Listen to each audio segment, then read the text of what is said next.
Colonel Gaddafi అలాగే సద్దాం హుస్సేన్ వాళ్ళకి పట్టిన గతే నికోలస్ మదురోకు కూడా పడుతుందా? అతనికి పట్టే దాన్ని చేసి ఉండొచ్చు, వీళ్ళు చేయకుండా ఉండడం కోసమే అతన్ని తీసుకొచ్చి ఇక్కడ ఈ లీగల్ ప్రాసెస్లోకి దించారు. ఇది యాక్చువల్గా ఇంటర్నేషనల్ కోర్ట్ ఆఫ్ జస్టిస్ వరకు ఇంకా వెళ్ళలేదు. అది వెళుతుంది తర్వాత, ఇంకా అక్కడ దాకా వెళ్ళలేదు. అంటే అప్లికేషన్స్ ఏమి వెళ్ళాయి, కానీ యాక్చువల్గా ఇది చేస్తుంది న్యూయార్క్లో ఉండే ఒక డిస్ట్రిక్ట్ కోర్టులో. ఎందుకంటే అక్కడ ఈయన మీద ఆల్రెడీ ఎఫ్ఐఆర్ స్టార్ట్ అయ్యింది ఇతని మీద. ఎందుకంటే ఇతని ద్వారా ఈ వెనిజులా గ్యాంగ్ ద్వారా పట్టుబడిన వాళ్ళందరూ కూడా సాక్ష్యం ఇచ్చి, ఆ సాక్ష్యం ఇచ్చిన తర్వాత అవన్నీ చేసుకొని అదంతా ఆ రకంగా వీళ్ళు వెళ్ళి తీసుకొని వచ్చారు అతన్ని.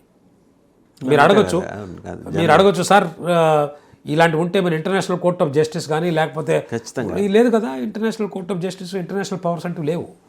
ఇప్పుడు మనం కూడా మన నైబర్హుడ్లో మనం ఇంటర్వ్యూన్ అయ్యాం.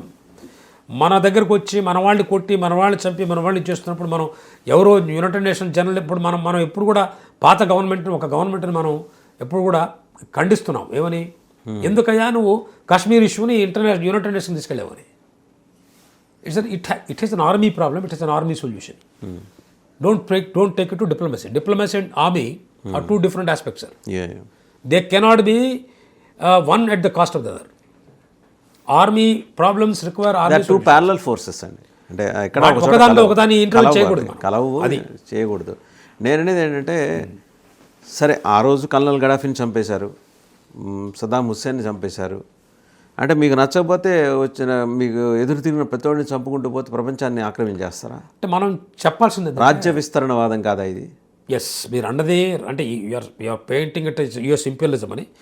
అనే యాపిల్ బ్యామ్ నేను ఈరోజు మార్నింగ్ కూడా చూశాను. ఆవిడ I just saw that interview of Anne Applebaum. She wrote a book called why democracies fail. I do follow her, and she was also critical. She quoted, let me say one thing. She was quoting John F. Kennedy. She said, democracy at home can only make you empowered to defend democracy abroad.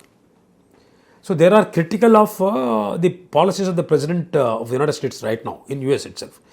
Democratic Party lo gaani, Atlantic Council gaani, వీళ్ళందరూ కొన్ని groups ఉన్నాయి, వాళ్ళు criticise చేస్తున్నారు. In fact దీని గురించి యుఎస్లోనే ఎక్కువ దుమారం లేచింది, అదర్ కంట్రీ కూడా లేచింది. మీరు చెప్పినట్టుగా మీరు ఆ పాయింట్ చెప్పారు. కానీ మనం ఒకటి గమనించాల్సింది ఏంటంటే, what kind of protest is there, what kind of seriousness of the protest.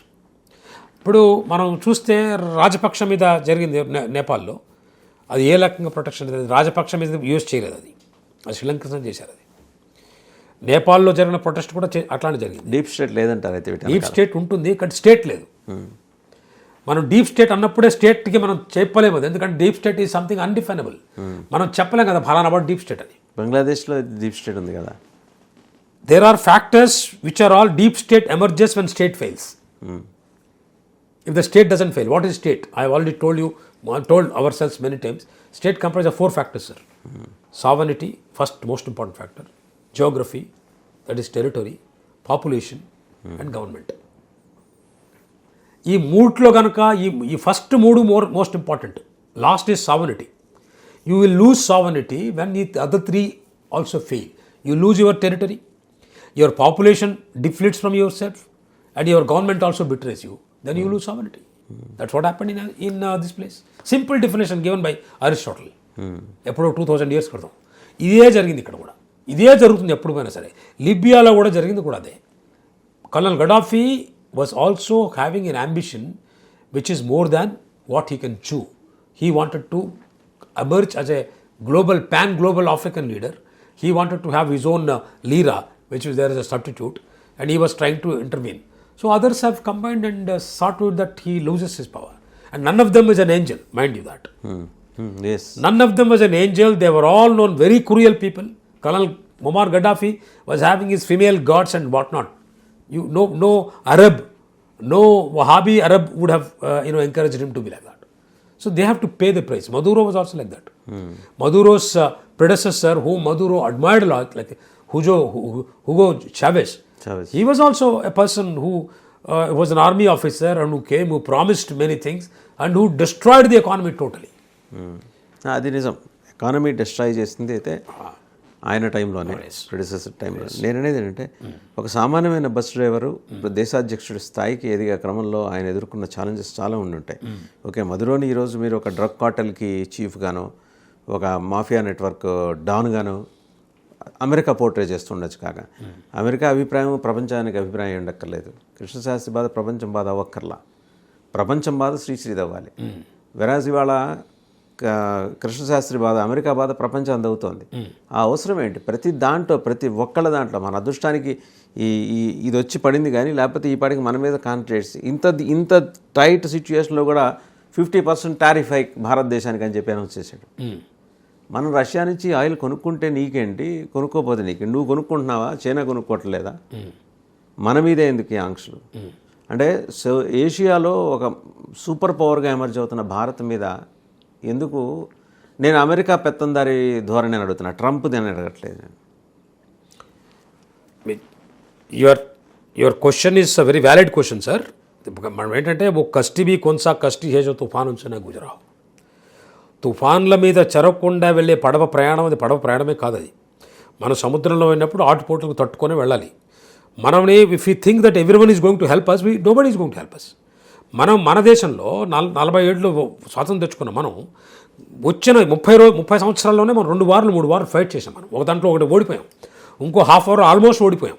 ఆ తర్వాత 71లో మనం గెలిచినా కూడా మన పెద్ద ప్రాబ్లం ఒకటి క్రియేట్ చేసి పెట్టుకున్నాం మనం. ఇవన్నీ ఏంటంటే ఈ ఎక్స్పీరియన్సెస్లో మనకు ప్రాబ్లం కూడా తెలుసు. ఈ రోజున అమెరికా 50% టారిఫ్ అన్నారు. టారిఫ్ వాళ్ళు చేయొచ్చు, వాళ్ళ ఇష్టం అది.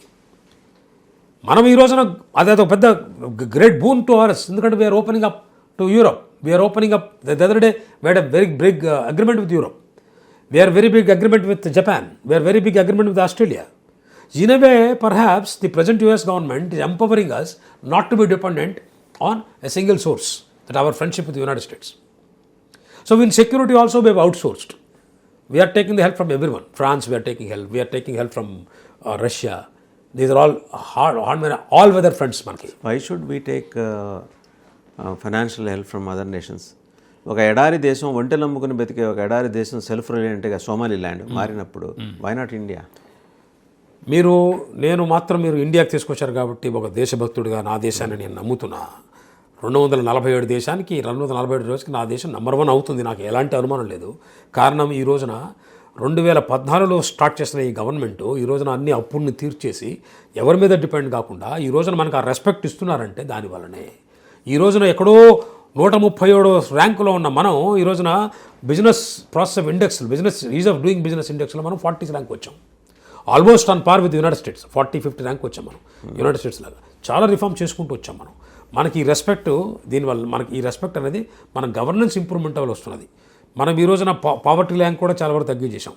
మన పీపుల్ అంతా హ్యాపీగా హెల్తీగా ఉన్నారు. అందుకని చెప్తున్నా, ఈ స్ట్రాంగ్ ఆర్మ్ టాక్టిక్స్ ఉన్నారే ఇవన్నీ, అంటే ఈ మెడవరిచే టాక్టిక్స్, అది చిన్న చిన్న కంట్రీస్కి లేదా సిస్టమ్స్ ఫాలో చేయని కంట్రీస్కి అవుతాయో కానీ భారతదేశం లాంటి బృహత్తమైనటువంటి డెమోక్రటిక్ కంట్రీకి ఎక్కడైతే పీపుల్ అంతా యునైట్ అయి ఉన్నారో వాళ్ళకి చేయడం ఇంపాసిబుల్. ఎందుకంటే మన దేశంలో ఎలక్షన్స్ అనేవి కరెక్ట్గా జరుగుతాయి. మన దేశంలో రూల్ ఆఫ్ లా ఉన్నది. మన దేశంలో ఉండే రూల్ ఆఫ్ లా చాలా కంట్రీస్ కుంటూ కూడా చాలా మంచిది అన్న ఒపీనియన్ కూడా గ్లోబల్ లెవెల్లో అందరికి ఉంది. కాబట్టి ఈ రోజున అందరూ వచ్చి ఇక్కడ ఇండస్ట్రీలు పెడుతున్నారు. మన హైదరాబాద్లో చూడండి ఎన్ని లక్షల కోట్లు వస్తున్నాయి. ఎందుకు వస్తున్నాయి హైదరాబాద్ సిటీకి? ఎందుకంటే ఇక్కడ రూల్ ఆఫ్ లా ఉన్నది, ఇక్కడ మాఫియాలు లేరు. ఇక్కడ ఒక బిజినెస్లో 10 పైసలు పెడితే ఆ 10 పైసలు ఎవరు తినేరు. ఒకవేళ బిజినెస్ చేయడానికి వస్తే వాళ్ళ కిడ్నీలు ఎవరు అమ్మేరు అన్న నిర్భయంతో ఉన్నారు కాబట్టి వస్తున్నారు, బిజినెస్ పెడుతున్నారు. సరే, మన దేశానికి ఎలాంటి ప్రాబ్లం లేదండి, ఇలాంటి స్ట్రాంగ్ ఆర్మ్ టాక్టిక్స్ లేదు. టారిఫ్ అంటారా, ఓకే ఇచ్చుకోండి. రేపొద్దున వాళ్ళకే బిజినెస్ కావాల్సిన టారిఫ్లు ఖచ్చితంగా వాళ్ళు తగ్గిస్తారు. ఇచ్చిన opportunity for me, I welcome that. China అదే చేసింది కదా. చైనా మీద 250-270 వేసాడు. రెండో రోజు వచ్చి చైనా కాళ్ళు పట్టుకున్నాడు. రైట్. ఎందుకంటే is dependent upon the rare earth minerals అంటే చైనా. ఒక జర్నలిస్ట్గా మీకు ఆ స్వాతంత్రం ఉంది, మీరు ఆ లాంగ్వేజ్ ఉపయోగిస్తారు, కాళ్ళు పట్టుకోవడం. నేను దాన్ని అలా అన్న కానీ మనం ఏంటంటే ప్రతిదాన్ని కూడా మనం ఆలోచించేది ఏంటంటే, ఏ కంట్రీ అయినా సరే తన సొంత నిర్ణయాల్ని సొంత పీపుల్ యొక్క కాన్స్టిట్యున్సీ చూసుకుంటుంది. మనం కూడా అలానే చూసుకున్నప్పటికీ అది కూడా ఒక సబ్స్టిట్యూషనే మనకి. కానీ మీరు చూస్తే 50% ఇచ్చారు, కానీ వెంటనే మనకి అక్కడి నుంచి పీటర్ హెగ్సెత్ గారు వచ్చారు, మార్క్ రూబియో గారు వచ్చారు, వాళ్ళు అగ్రిమెంట్ చేశారు. మనకు 5 year లాంగ్ టర్మ్ అగ్రిమెంట్ అయింది. అక్కడి నుంచి టెక్నాలజీ మనకు వస్తుంది, ఆర్టిఫిషియల్ ఇంటెలిజెన్స్లో డిఫెన్స్ టెక్నాలజీ వస్తున్నది. ఈ రోజున మనం ఎక్స్పోర్ట్ చేస్తున్నాం మన మిసైల్స్ని, మన మన రోబోట్స్ని, అలానే మన డ్రోన్స్ని మనం ఎక్స్పోర్ట్ చేస్తున్నాం.